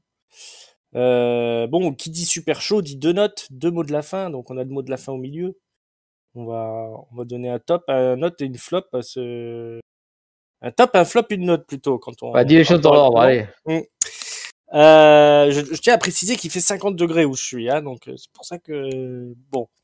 Bon allez, qu'est-ce que tu donnes que bon papier en Qu'est-ce top que en je flop? donne? Pouah, j'ai déjà oublié ce qui était top. On va le donner à Artrouf, le top. Allez, voilà. Ouais, oui, j'ai vu que Artrouf, ça fait tantôt. plaisir, Artrouf. J'attends à ce que tout le monde donne un Il... top à Artrousse. Voilà, il a de bons restes, le vieux. Il nous fait rire. Il sait encore catcher. Il a encore de la psychologie, tout ce qu'il veut. Voilà, c'est un bon professionnel, Artrouf, et c'est toujours plaisir de le voir travailler. Le flop, pop. Alors, comme c'est un flop que pour Raw, je vais pas le donner tout de suite au Ouzo. Ce sera pour SmackDown, hein, je l'annonce tout de Mm. suite. Par contre, pour qui je peux le donner d'autre, qu'est-ce qu'il y avait qui était chiant? Ah ouais, le jugement de Mysterio, là, c'est pas possible. Voilà, pas de surprise. J'en peux plus de ces gars-là, moi. Mm, Donc mm, voilà, flop. Et la note, ben, j'étais parti sur un esprit à mettre pas une trop sale note, parce que bah, finalement j'ai eu le SmackDown après qui m'a fait revoir mon jugement, mais en réécoutant le truc, je me suis dit qu'il y a quand même pas mal de merde. Donc mm. je vais donner un simplement 2 pour ce Raw. Simplement Letty. J'attends un top à Airtrousse, hein, je te dis tout de suite. Ah oui, mais c'était prévu, parce que de Bon, toute façon, il tout n'y a va eu que bien. ça qui était vraiment intéressant. Voilà, il donne bien le côté un peu entertainment. Voilà, donc le top pour R-Truth. Le flop, j'ai beaucoup hésité parce ça se joue entre beaucoup de monde. Mm. Mais je vais le donner au tag team féminin, puisque voilà, c'était tellement intéressant qu'on n'en a même pas parlé. Mm. Donc flop. Et la note, je vais dire un tout petit 2,5. Et vraiment le 1,5 qui est rajouté pour R-Truth. Tu es bien généreuse. Voilà. Et merci à retrouve. C'est vrai que le match tag team était particulièrement nul en plus. En Mais plus, bon, ouais. ouais, ça n'aide pas. Ouais, bah moi je vais vous rejoindre. Hein. Je vais donner le top évidemment à R-Truth. Le flop, le flop il va aller au Judgment Day. Hein. Ouais. C'est pas bon. C'est pas relevant comme on dit. On en a marre de Dominique Mysterio, tout ça. Bon, bref, rien ne va. Moi, je vais mettre 1, hein, parce que c'était nul, hein, ce Monday Nitro. Voilà, c'est des mauvaises idées, mal appliquées. Le minimum syndicat, Brock Lesnar, y a rien qui va. Il y a rien qui va dans cette route vers SummerSlam. Mais il manque trop de têtes d'affiche. Il nous manque Cody Rhodes, il nous manque Kevin Owens, Roman Reigns est pas là. Brock Lesnar il est venu cette semaine, mais on sait qu'on le reverra plus. C'est pareil pour chez les filles, on a perdu Sasha Banks, Bayley, ils ont pas l'air de vouloir la faire revenir. Donc voilà, si on garde que les moyens, on a un chou plus que moyen. Quoi. Et ça confirme en tout cas que ce qu'on se disait parfois en regardant les segments, notamment avec Kevin Owens, c'est qu'en fait, ça fait un bout de temps finalement qu'ils ont des scénarios tout pourris, mais que les gars, en fait, à eux tout seuls, ils arrivent à faire tenir le truc cohérent, quoi. Mais alors, quand maintenant tu gardes que des gars qui sont un peu moins expérimentés, qui du coup, eux, vont suivre à la lettre le scénario qu'il leur a écrit, bah voilà, ça donne ça, quoi. Ouais, voilà, ça donne cette espèce d'amalgame indigeste, hein, parce que ça dure une plombe en plus, hein, Monday Nitro. On va enchaîner avec SmackDown pour voir si c'était mieux, car on a toujours de l'espoir. Le French Hope, on appelle ça. Vous pouvez retrouver Amal, The French Hope, dans NXT UK tous les samedis sur AB1. Après SmackDown. Belle pub. Et ouais, elle a gagné cette semaine d'ailleurs. Ah, bravo Amal. Bravo. C'est pas mal, Amal. Oh, jeu de mots. Bon, allez, on est à SmackDown, on est à Orlando, en Floride, au Amway Center. Et c'est Michael Cole qui accueille nul autre que l'immensément populaire Pat McAfee. Car Pat McAfee était absent la semaine dernière, hein, d'ailleurs il s'en excuse, hein, comme il s'était fait tabasser par Happy Corbin. On a dû supporter Corey Graves toute la soirée au dernier SmackDown. C'est vrai que c'est pas facile, Corey Graves, quand même. Et puis ensuite, il nous parle d'Happy Corbin. Voilà, il dit qu'Happy Corbin, c'est un crétin, tout ça. Mais il se fait couper la chic par Happy Corbin, qui est dans les vestiaires. Il menace Pat McAfee. Hein, il dit je serais bien venu te péter ta gueule. Mais il peut pas ce soir parce que il a la variole du singe. Apparemment, il a des plaques rouges sur l'avant-bras. Hein, il nous les montre. C'est que ça. Donc, je pourrais pas venir aujourd'hui. Donc voilà, ça s'arrête là. Pat McAfee contre Corbin. Il y a Pat McAfee qui explique quand même qu'ils étaient compagnons de chambrée à l'université, ou enfin quand ils étaient footballeurs américains, les deux. Donc voilà, ils se connaissent quand même depuis avant. Et puis il aime bien se foutre de la gueule de Corbin.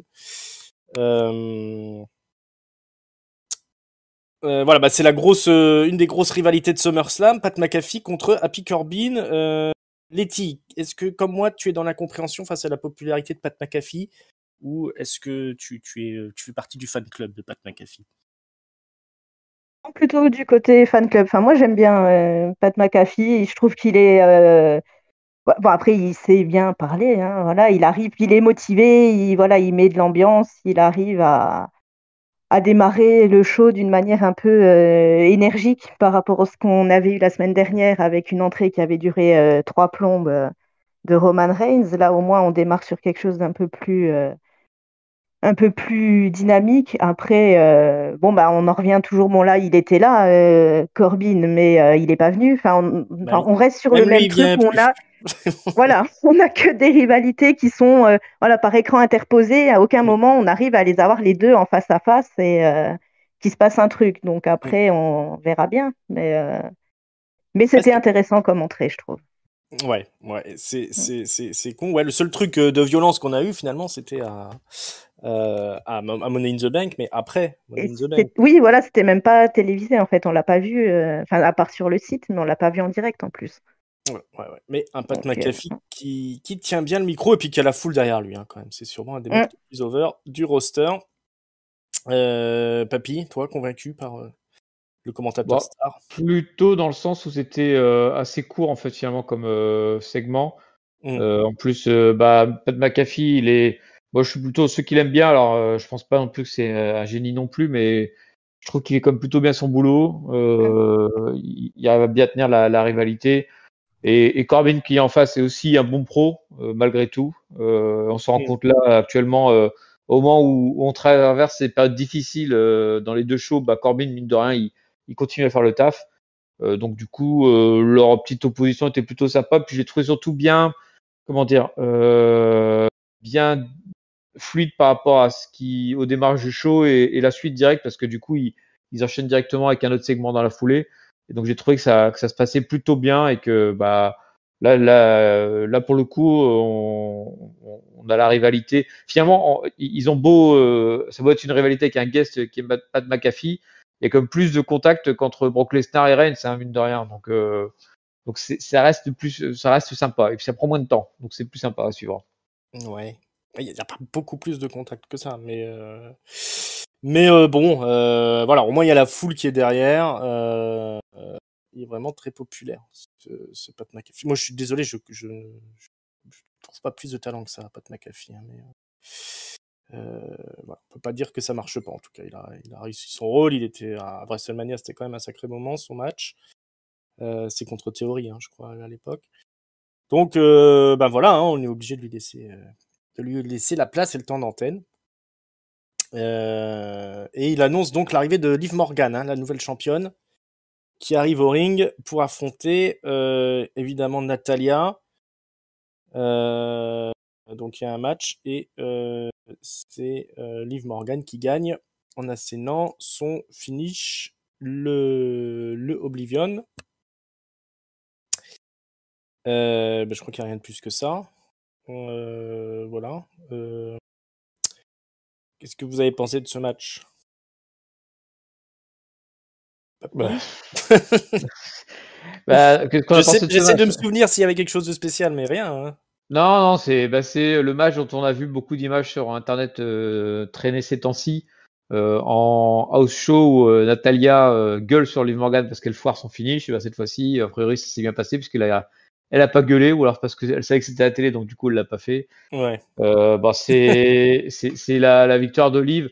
Le match en lui-même, pour moi, n'a pas d'intérêt. Je trouvais un peu le plus intéressant, c'est le petit segment post-match micro où Kayla Braxton va interviewer Liv Morgan et lui dit alors tout le monde dit que vous allez vous faire rouler dessus par Oui. Ronda. Même moi, je le dis. De toute façon, Ronda, elle était blessée, là, elle va te péter ta gueule. Et Liv qui a comme sorti un truc un poil plus combatif que d'habitude. Elle était pas en mode oui, de toute façon moi avec mes tweetos, vous allez voir, on va gagner. On n'a pas Là, pleuré. elle a pas pleuré, donc elle a dit qu'elle avait été underdog toute sa vie puis qu'elle gagnerait cette fois-ci, etc. Qu'elle ferait mentir les gens. J'ai trouvé ça un poil plus combatif et surtout bien droit au but dans son discours. Et donc j'ai plutôt apprécié le micro post-match de Liv Morgan. C'est la première fois où je me dis elle dit pas des conneries. Voilà. Letty, toi aussi, convaincu? Oui, bah, je suis d'accord parce que ce qu'on voit, c'est qu'ils mettent un peu plus de moyens pour essayer de l'aider parce que après sa victoire, elle était lâchée un peu comme ça. Là, je pense qu'ils ont compris qu'elle a besoin d'être un peu encadrée et un peu entourée puisque bon, elle a eu quand même la présentation par Pat McAfee en arrivant et après elle était interviewée directement sur le ring. Il la laisse plus trop faire des segments toute seule, toute seule. En fait, je pense qu'elle n'est pas prête et ils ont dû comprendre. Donc elle était un peu moins nulle au micro que d'habitude, donc ça fait plaisir. Après, le match en lui-même, il n'y avait pas grand-chose à dire, mis à part qu'une fois de plus, ils font des contenders match contre les championnes, et ça, enfin, voilà. Je comprends toujours pas l'intérêt de faire ça, mais au moins, il va gagner, c'est déjà pas si mal. Ouais, c'est un Championship Contenders match. Je croyais que c'était un match pour le titre, tu vois. Ok. Ouais, non, ça n'a toujours pas de sens, hein, cette histoire de Championship Contenders match. C'est la plaie des weekly. Oui, bon, bah voilà, Liv Morgan dans ses œuvres. On est content pour elle, hein, elle affrontera Ronda Rousey à SummerSlam. C'est bien parce que Ronda, elle veut pas de la ceinture, qu'elle risque de gagner quand même. Il est annoncé que Logan Paul sera de retour à Raw ce lundi pour confronter le Miz. On l'a déjà dit, mais on se répète. Xavier Woods et Kofi Kingston, ils débarquent grimés en Viking Raiders. Ils nous font la blague. Donc c'est assez rigolo, hein, parce qu'il y a Kofi Kingston avec une grosse moustache. Il a mis un gros ventre aussi pour imiter les Viking Raiders. Il perd un peu sa moustache, pendant qu'ils font leur petit sketch. Là-dessus, il y a les Viking Raiders qui débarquent, ils sont pas contents. Ils viennent au ring et ils sont attaqués par Jinder Mahal et Shanky qui étaient en embuscade. C'était un piège du New Day. Le New Day qui a pris un peu des leçons, hein, puisque ces dernières semaines, ils n'arrêtaient pas de se faire botter les fesses par les Viking Raiders. Et ben, ce soir, c'est pas le cas. Le piège se referme sur les Viking Raiders. Et après, on a Shanky et Jinder qui dansent dans le ring avec le New Day, toujours grimé en Viking. J'ai bien aimé le costume du New Day. Je sais pas toi, papy. Oui, le costume était sympa. Je me suis dit quand même que les Viking Raiders s'étaient montrés super forts puisqu'il fallait les attaquer à 2 contre 1 pour s'en sortir. Et que bah en fait c'est le dernier recours des New Day qui la semaine dernière avait tenté le coup et puis s'était fait laminer.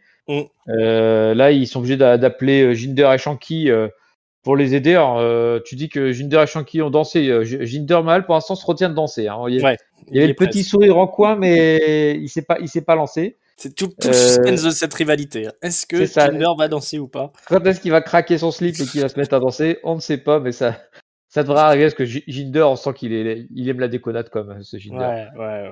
C'était pas un membre des 3MB pour rien quand même. Mais bon, sincèrement, ça me dérangerait pas s'ils se battaient un peu plus souvent dans le ring, ces équipes-là, parce qu'il y a peu de catch.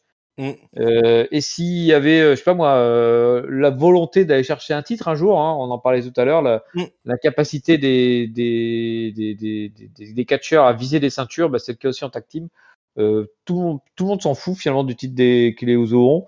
Et puis a priori, ces 3 équipes-là en font partie, ils ont plus envie de rigoler entre eux. Voilà, on se tape sur la gueule. Et je t'avais dit qu'on allait vers un triple threat pour SummerSlam. Attends, on n'y est pas encore. Hein. On va voir, on prend les paris. Letty, qu'est-ce que tu as pensé de tout ça? Après, oui, je crois pas que tu vas y échapper de parler de tout ça. Faut en parler. Qu'est-ce que tu dis? Alors, Shanky, il est rigolo ou pas?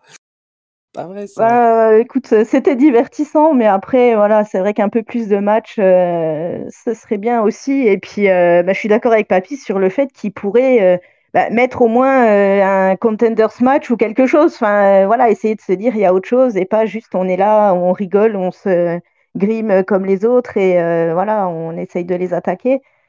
Après, voilà, c'était quand même divertissant. Et puis voilà, Jinder, je sais pas, parce que vous aviez l'air de penser plutôt au côté il va se dérider et danser. Moi, quand je l'ai vu comme ça, j'étais plus sur le côté est-ce qu'il va frapper et faire un 3 contre 3. Enfin, tu vois, je sais pas. J'étais un peu plus de l'autre côté. Je me disais, est-ce qu'il va plutôt voilà, lâcher Shanky et se mettre vers les Vikings. Après, tout le suspense. Le suspense. Voilà. Ce qui va trahir Shanky. On verra. Ça nous tire en haleine chaque semaine. Mais j'imagine le temps qu'ils ont dû passer à se faire maquiller les deux pour 3 minutes d'antenne, le New Day, quand même. Oui, parce que tu as raison de le dire, le costume était recherché, effectivement. Gros travail de cosplay. Allez, on enchaîne avec Lacey Evans, qui ce soir doit affronter Alia. Cette fois-ci, c'est pour l'affronter, hein. On est d'accord. Oui, Parce qu'il n'y aura pas de match derrière, hein.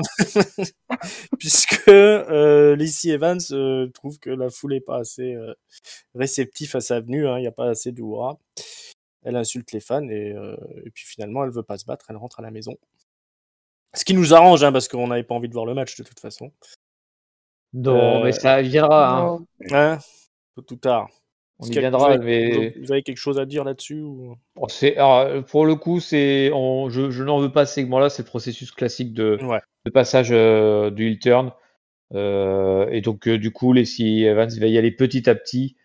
Et puis, on l'aura le match contre Alia qu'elle va broyer normalement parce que elle joue pas dans la catégorie ces filles. Hein. Letty, je sais pas si tu as quelque chose à ajouter. Bon, bah après, c'est voilà, le segment normal. Après, c'est vrai que ce qui est bête, c'est que quand ils ont essayé de la passer en face, on a eu le droit à 4, 5, 6 semaines, je sais plus, de vidéos pour essayer de nous faire pleurer.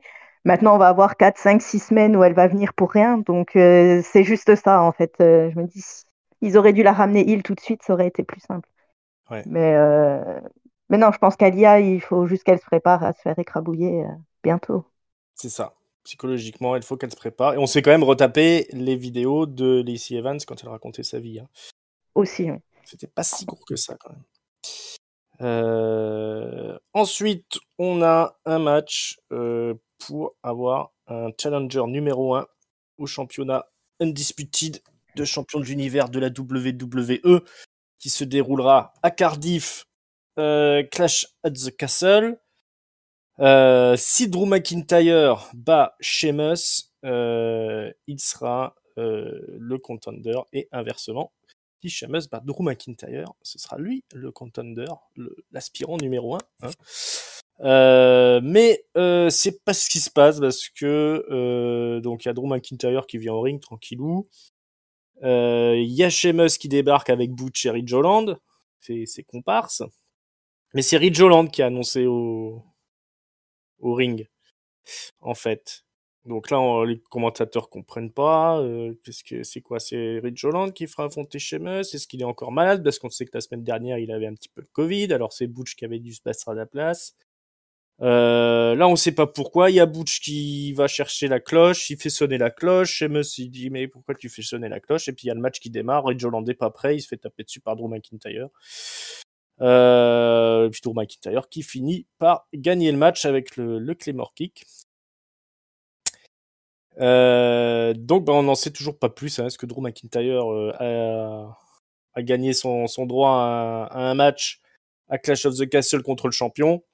Rien n'est moins sûr, rien n'est moins clair. Est-ce que ça a merdé au niveau de l'annonceur quand ils ont tout de suite annoncé Ridge Holland à la place de Sheamus?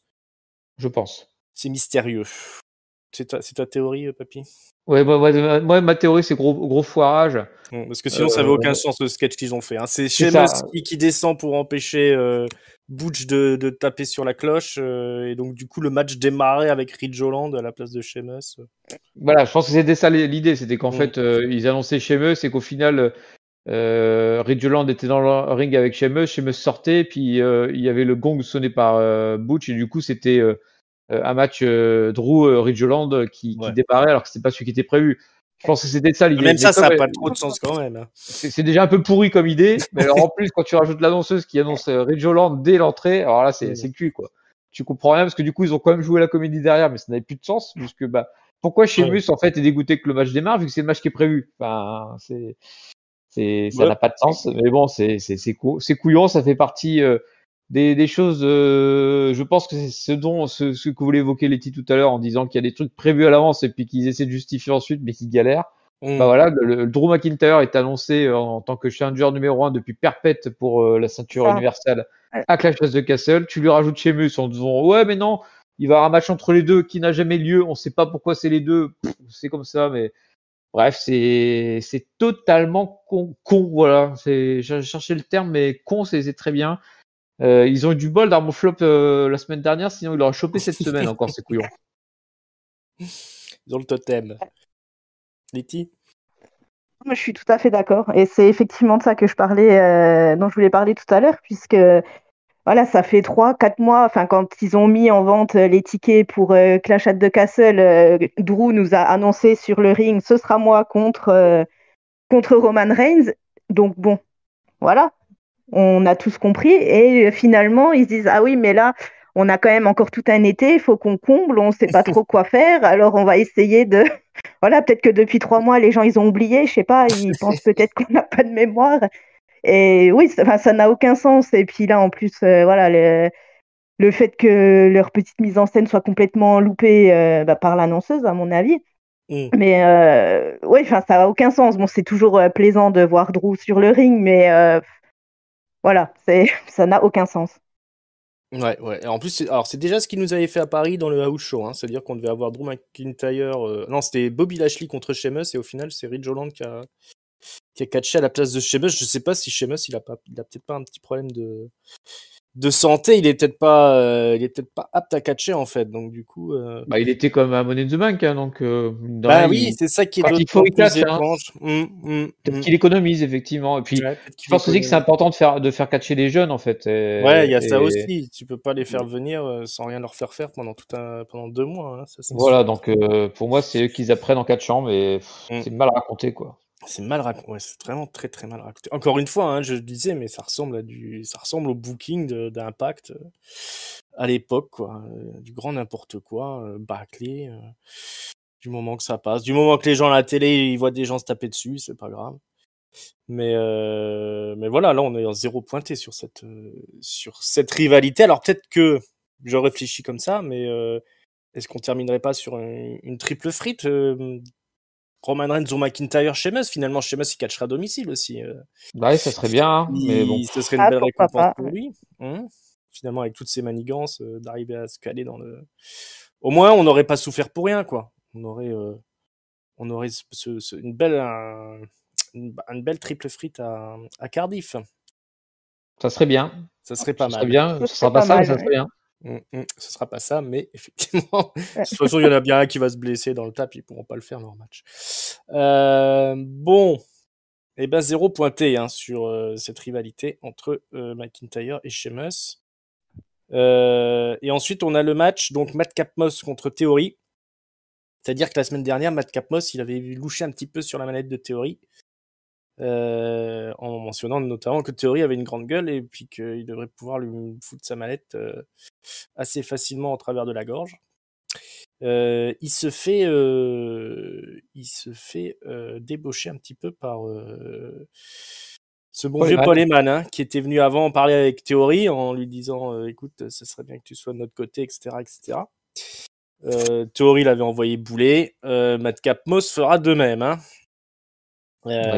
Parce que Paul Heyman a peur que Theory vienne cacher la manette sur Roman Reigns à SummerSlam. Donc voilà, donc après on a le match entre Matt Capmos et Theory qui est donc gagné par Matt Capmos, comme je vous l'avais expliqué plus tôt, via un coup de manette de Theory qui va entraîner une disqualification. Un petit mot sur Matt Capmos là et Theory, comment que ça se passe? Ils tirent bien leur épingle du jeu les deux là, c'est quand même l'avenir visiblement de la WWE. Les titres, t'en penses quoi toi de ces deux gars-là? Je pense que, enfin, je suis contente que Matt Capmos revienne un petit peu, parce que après sa victoire contre Corbin, on l'a pas vu pendant quelques temps, et Ouais. j'avais un peu peur qu'ils se disent, bon bah voilà, c'est bien, t'as eu ton moment de projecteur, voilà, prends sur toi. Donc, je trouve que c'est déjà pas mal qu'il revienne. Et puis contre Théorie, c'est pas mal, puisque bon, Théorie, on voit bien que c'est la volonté, c'est de le mettre en avant absolument. Donc, s'il peut avoir une petite rivalité ou quelques matchs contre lui, ça peut être pas mal. Et puis le match en lui-même était bien, je trouve. Matt Capmos a montré quand même pas mal de bons mouvements, tout ça. Non, c'était pas mal. Ouais, ils se défendent l'un comme l'autre. Moi, Mm. j'ai pas mal d'espoir dans que ce soit Dans ces Theory deux-là, ouais. ou Matt Capmos. Je pense qu'ils ont ce qu'il faut. Alors, le problème, c'est que les scénarios sont vraiment pas bons, donc on va voir C'est s'ils ça. arrivent à survivre à ces scénarios-là et s'ils arrivent à s'imposer comme des vrais superstars de l'étoffe d'un Randy Orton ou de quelque chose comme ça. Papy, tu vois ça comment, toi? T'as un peu d'espoir pour tous ces gaillards ou... Oui, bah, en plus, c'est annoncé par les commentateurs qui disent que c'est en deux gros espoirs la WWE. En théorie, d'autant plus, hein, parce que vu son parcours, il a vraiment tout pour, entre guillemets, tout pour lui pour avoir une grosse carrière Ouais, on sent que c'est son année, WWF. la théorie. Hein. Donc, si, voilà, faut pas qu'il se plante, mais il y a des bonnes choses pour lui. Euh, et, comment dire, hein, et Madcap Moss, bah, surprenant. Moi, je pensais vraiment qu'il serait, comment dire, disparaît après son Ouais. histoire, sa rupture avec Corbin. Et au final, il continue d'être là, il continue d'être soutenu par la foule. Donc c'est plutôt sympa pour lui. Puis il fait, ouais, quand il est dans le ring, il est pas maladroit en fait, Madcap Moss finalement. Donc tu vois, par rapport à un Ridge Holland qui finalement les deux sont arrivés à peu près en même temps, deux gros baraqués où tu te disais bah voilà c'est le retour des gros bodybuildés qui savent pas catcher. Et puis bah en fait Madcap Moss, mine de rien, on sent quand même que le temps passé au Performance Center, tout ça lui a il a pris 2-3 trucs. Puis bah il reste intéressant. Puis il a comme une certaine classe, j'ai envie de dire. Quand il parle et tout, on sent qu'il la regarde tout ça. Avec Ridge Holland, t'as toujours l'impression que c'est totalement vide derrière. Madcap Moss sent comme qu'il y a un poil plus de choses à l'intérieur de lui. Donc, bah, tant mieux pour lui s'il s'en sort. Moi, je pense vraiment que ça serait intéressant qu'il aille se bouffer Gunther. Ouais. Parce qu'en plus, niveau physique, ça serait très intéressant de voir cette opposition. Mais bon, c'est pas perdu. C'est peut-être prévu dans le futur. Ouais. D'ailleurs, j'ai pas parlé, mais il y a effectivement Gunther qui est interviewé backstage avec son ami Ludwig Kaiser. Et il en veut toujours à Ludwig Kaiser pour la semaine dernière parce qu'au milieu de l'interview, il commence à s'énerver, il l'insulte en allemand et il lui met des gros chops dans la poitrine, là, il lui arrache même son t-shirt. Donc c'est pas fini le parcours de croix pour Ludwig Kaiser. Mais c'est tout ce qu'on aura de Gunther cette semaine. C'est pas très bien, je trouve, de se passer de Gunther. Non, mais Il aurait sa place à venir un petit peu toutes les semaines. Tu fais pas 4 chez lui, tu fais 4 chez Kaiser. bah, mais c'est ça le truc, c'est que le titre intercontinental, je pense que c'est devenu un titre toutes les 2 semaines. Il laisse tellement de temps à d'autres saloperies que du coup, ce titre-là, chaque fois, c'est pareil. On a un segment in-ring une semaine, hop, un truc backstage ou un package vidéo la semaine d'après, et ça tourne en boucle comme ça. Et généralement, la défense de titre se fait la veille du pay-per-view. Donc, je pense qu'on aura un Gunther Nakamura la veille de SummerSlam. Je l'annonce. C'est un spoiler. Un spoiler. Ouais, au SmackDown de Go Home Show. Exactement. Ouais, bah Madcap Moss, comme tu dis, contre Gunther, l'adversaire idéal pour faire monter un peu Madcap Moss, qui coche quand même toutes les cases, moi je trouve, pour être une grosse star WWE. En tout cas, s'ils n'arrivent pas à faire quelque chose avec lui, c'est vraiment qu'ils ont perdu la recette. Hein. Parce que là, leur dernier coup de maître, c'est Cody Rhodes, mais bon, il s'est fait un petit peu tout seul, Cody Rhodes. Donc on n'est toujours pas convaincu ces dernières années par la machine à créer des stars. Hein. Ils arrivent doucement avec Riddle.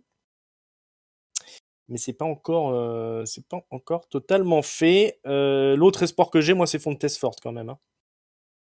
Il est bâti comme une armoire à glace maintenant. Hein, donc, je crois qu'il se lance en solo là. Là, ça tourne en solo. Alors, je suis curieux du coup de voir à SummerSlam si on aura une victoire quand même du Street Profits parce qu'ils essayent quand même de monter ça.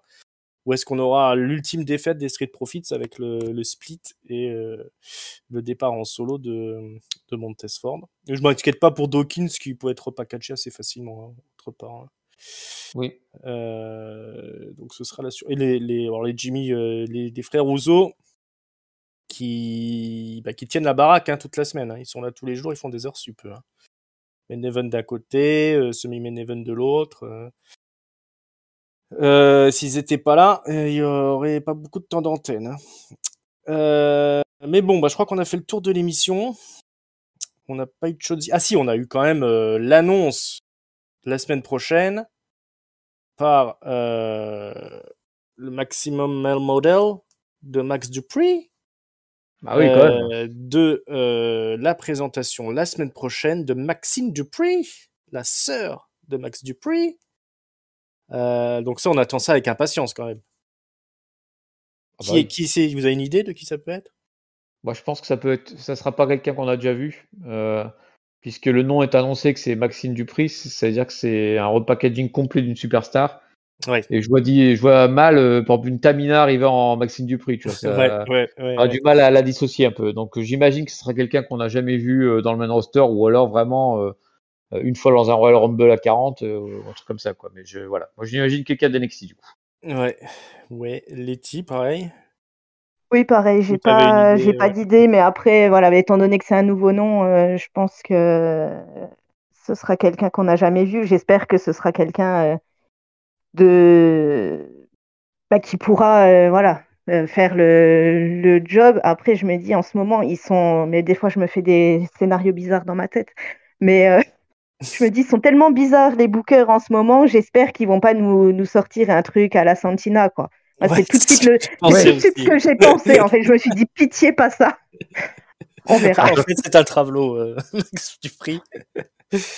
J'ai eu peur de ça aussi, mais j'ose pas y penser, quoi. L'histoire est trop bien racontée pour qu'ils nous la tuent comme ça, quoi. Ouais, je sais pas. Justement, j'espère que j'ai tort. Mais ils me font peur, les scénaristes, en ce moment. Donc, on sait jamais. On a 4 possibilités. Soit c'est Max Dupri déguisé en femme, soit on a quelqu'un d'NXT, soit c'est le repackaging de quelqu'un, mais alors ça va être compliqué. Ou alors la semaine prochaine, il y aura rien. Ils auront oublié. Possible aussi, ouais. Ça, c'est... Aussi, oui. C'est pas impossible. Parce que là, il y a beaucoup de promesses. Hein. Donc on est dans l'attente. On va être impatient pendant toute la semaine. Défilé maillot de bain aussi, hein, ils annoncent un défilé maillot de bain. En plus, c'est le swim suite spécial. Quoi. Alors, j'ai hâte de voir Mansour et MAC en maillot de bain. On le verra en slip, c'est vrai que ça change d'habitude, hein, mais bon. C'est vrai que ça change d'habitude. Ouais. Mais je suis sûr qu'ils vont rendre ça beaucoup plus dérangeant que ce qu'on voit d'habitude. Ça va te titiller. Il y a des chances. Ouais, ça va me titiller le juche et mes vis cachés là. Je sais plus comment ils appellent ça.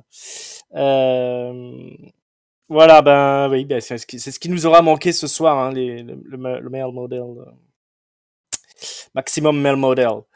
Je crois qu'on a fait le tour, hein. Je crois que j'ai rien oublié. Ouais, parce que ça se termine sur les Usos. Ça se termine sur les Usos qui, en grosse brawl, ça c'était pas mal, je trouve, sauf que ils ont oublié d'envoyer le service de sécurité, quoi. Donc il y avait personne pour les séparer, hormis des arbitres qui savaient pas trop bien faire ça. Ça me manquait un petit peu, mais sinon c'était sympa de voir une grosse brawl comme ça entre les Usos et les Street Profits. Hein. Oui. Non, mais bon, on va parler en mot de la fin des Usos et des Street Profits. Ouais, oui. Allons-y d'ailleurs. Top flop note, vas-y, lâche les gaz. Dis-nous tout. Non, mais c'est mon flop. Donc du coup, les Usos et les Street Profits, alors c'est pas eux, mais c'est leur rivalité là qui en plus, pour le coup, se ferait tellement naturellement s'ils n'avaient pas décidé de foutre Jeff Jarrett en plein milieu, les comptages d'arbitres, et je me trompe, et ci et ça, et c'est totalement pourri. Moi, j'ai pas compris. Qu'est-ce qu'ils ont, enfin, franchement, l'erreur d'arbitrage, alors qu'on a déjà annoncé qu'il y a un arbitre spécial, j'ai trouvé ça tellement con que j'en pouvais plus, quoi. Et puis ça tournait, ça traînait, enfin. Bref, c'était très mauvais, donc je le donne mon flop avec grand plaisir. Encore une belle affiche qui est totalement foirée par le booking là pour SummerSlam. Mon top, merde, du coup j'ai perdu mon top. Si, allez, pour vous montrer que je suis quelqu'un d'honnête, je vais donner mon top à Liv Morgan pour son segment micro. Voilà, j'ai trouvé qu'elle était moins nulle que d'habitude, donc je lui donne un top d'encouragement. Et ma note, j'ai trouvé ça pire que Raw en fait, moi, SmackDown. Et donc j'ai déjà donné un 2 à Raw. C'était moins pourri que la fois dernière où j'avais donné 0,5 mais qui était totalement foireux. Donc je vais donner, allez, un 1,25 pour tout ça, pour toutes ces histoires qui n'ont pas de sens là, notamment celle avec les main eventers, quoi. Ouais, alors ça c'est chaud. T'as Drew Sheamus et t'as Usos Street Profits et t'es capable de le foirer parce que tu racontes mal l'histoire. C'est vraiment dommage. Tiens, je retire 0,25, ça fait plus qu'un. Voilà. Et arrêtez-moi si j'arrive à 0. Arrêtez-le. Letty, est-ce que tu es plus généreuse? Un tout petit peu, mais pas beaucoup. En top, moi je vais le donner à Paul Heyman parce que on l'a vu quand même à 2-3 reprises pendant tout le show. Il nous a fait un genre quand même de petit fil rouge d'aller voir Theory en essayant de lui dire non, mais voilà, on peut voir, voilà, ne cache pas SummerSlam et on s'arrangera. Après, il est parti voir Madcap Moss, voilà, en lui disant si tu pouvais tabasser Theory, ce serait bien. Et en fait, c'est lui qui fait vivre la rivalité entre, tout repose Reigns sur lui, et Lesnar, Mm. puisqu'on les voit jamais de toute façon, ou rarement. Et donc pour ça, je vais lui donner mon top. Le flop, bah, il va aller à Kyla Braxton, qui arrive à nous foirer une histoire déjà foirée de base, en fait, au niveau de son annonce. Et en note, je vais donner, allez, j'avais donné 2,5 à Raw, 2, parce que c'était quand même 2. moins bien. 2. 2. Mm. 2, 2, Ouais. 2. Je crois pas que c'est Kayla Braxton, hein, c'est C'est l'autre Fred. annonceuse, non? Je crois que c'est plutôt la copine de Ricochet. Voilà, ils La ont. meuf à Ricochet, dont j'ai Voilà, oublié c'est le nom, ça. ouais. Qui se ressemblent, ça semble. Hein. Ah oui, oui, Voilà, c'est ça. les mauvaises langues. Bah, en tout cas, c'est à cette personne, du coup, que je donne. Voilà, c'est cette personne qui recevra le je sais C'est plus ça. du tout comment elle s'appelle, mais Non, ça ne vient plus non plus. ouais, ok, bah tant pis pour elle. Voilà, peut-être lu le papier qu'on lui a donné aussi, on sait pas. Ouais, et ben écoute, moi je vais donner mon top. Bon, il n'y a personne qui mérite un top là-dedans.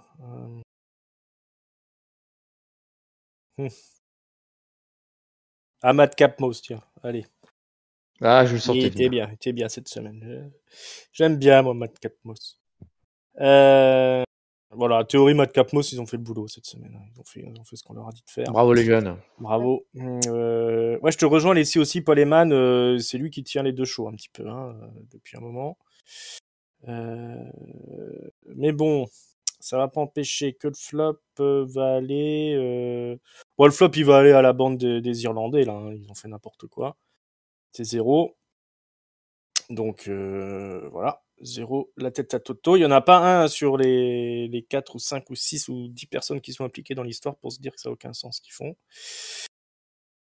Donc ils ont bien mérité le flop, surtout que c'est quand même là-dessus que repose le pay-per-view qui suit SummerSlam avec le premier Premium Live Event en Europe depuis genre 30 ans là. C'est bien mal engagé tout ça. Bref. La note, moi je vais mettre, j'ai mis combien 1 à l'autre. Je vais mettre 1 aussi ici. C'est pas beaucoup mieux. On est vraiment pas dans une bonne période là pour les weekly. On doit se farcir franchement des histoires qui ont aucun sens, qui sont bâclées. Il y avait pas beaucoup de catch en fait, hormis un Liv Morgan, Natalia et Un peu plus que la semaine dernière quand même. un peu. Oui, alors, la semaine dernière il y avait rien du tout quoi. Donc c'était difficile de faire pire. On se rend compte que Sami Zayn est blessé aussi. Pareil, Sami Zayn, bon, tant qu'il est blessé, on lui donne le micro, il peut faire plein de trucs. Bref, non, il n'y a rien d'enthousiasmant. Franchement, SummerSlam, ça s'engage sous de très mauvais auspices. On va espérer qu'ils sauvent les meubles. On est habitué quand même que la WWE nous sorte des gros pay-per-view malgré des roads bien pourris, mais celle-là, elle est quand même bien pérave. Hein. On va voir si la semaine prochaine on est sauvé par Max Dupree et ses amis. Voilà, bon, on a fait le tour de ce super catch-up. On n'a pas été trop long, hein, franchement, pas mal.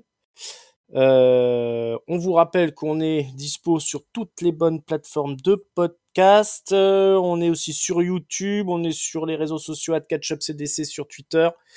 On est sur Facebook ou on est sur Instagram. N'oubliez pas de vous abonner si c'est pas encore déjà fait, hein, c'est toujours gratuit. Pour l'instant, vous cliquez sur la petite cloche, vous êtes averti dès qu'il y a quelque chose qui sort. On est aussi sur clapping.tv. Voilà, partout vous pouvez nous retrouver. Des likes, des commentaires. Allez-y, faites-vous plaisir. Letty, merci, grand merci d'être venu pour ce super SmackDown. Là, c'était beaucoup de boulot. Et tu as exécuté ça de main de maître. Eh bien, merci Ringside de m'avoir accueilli. Merci Papy. Ça fait toujours plaisir de faire des reviews avec vous. Et Papy également, un grand merci. Merci à toi Ringside. Merci beaucoup à Letty de ne pas nous avoir laissé Juste toi et moi à enchaîner ces shows médiocres. Parce que là, ça fait comme 3 shows pourris qu'on se tape. C'est vraiment très dur. Donc merci beaucoup Letty de venir nous rejoindre dans notre galère. On est De usé, rien, de rien. usé, fatigué, mais on sera là, fidèle au poste pour les prochains Je épisodes vous soutiens, je vous soutiens. Catch. Merci pour ce soutien. Merci à vous, nos auditeurs. Je vais juste glisser rapidement qu'il y a le G1 Climax de la New Japan Pro Wrestling qui commence là depuis samedi. Ah, Les 2 premières journées sont gratuites sur le New Japan World. Donc voilà, allez jeter un œil si ça vous va. C'est un peu spécial cette année. Il y a 4 blocs. j'ai demandé. Il y avait déjà les blocs et tout. Voilà, 4 blocs cette fois-ci. Et donc il y a 4 matchs, un match par bloc à chaque soirée. Donc ça va, c'est assez digeste quoi. 4 matchs, c'est pas. Et du coup, il y a moins de gens par bloc ou ils ont mis juste 2 fois plus de personnes? Il y a moins de gens par bloc, mais je crois qu'il y a quand même plus de participants que d'habitude. Mais je mise encore mes billes comme chaque année sur Okada. Que l'histoire, c'est que Okada est dans le bloc où il y a que des monstres du genre Jeff Cobb ou le Murder Hawk, Lance Archer, des choses comme ça. Donc voilà, il y a quelques têtes d'affiche du catch américain qu'on pourrait connaître pour nous qui regardons principalement la WWE. Qui c'est qu'on a de chez nous? Enfin, il y a alors de la WWE, il y a pas grand Des monde. Dex. Dex WWE, comme ça de tête, je réfléchis. Je vois pas. Il y a Lance Archer de la All Elite Wrestling. Sinon, ouais, non, il y a pas trop de têtes connues de nos contrées. Voilà, tout ce que je veux dire, j'ai déjà regardé la première journée. Il y a un très bon match entre Will Ospreay et El Fantasmo.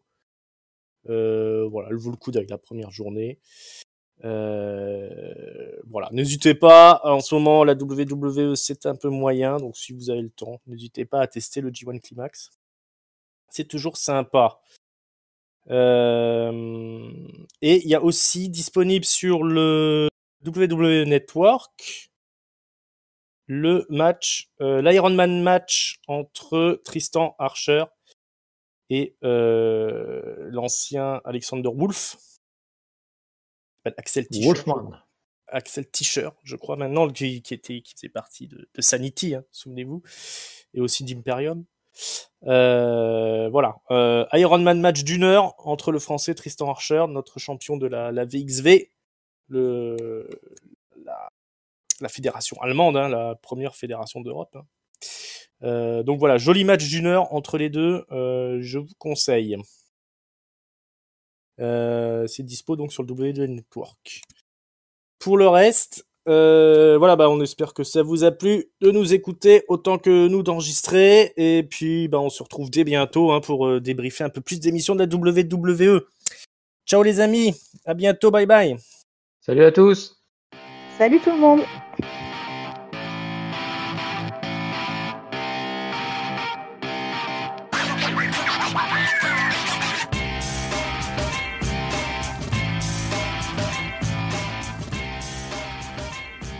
C'est marrant, toi, des anciens WWE. Ah ouais, attends, j'ai vraiment posé une question con, hein.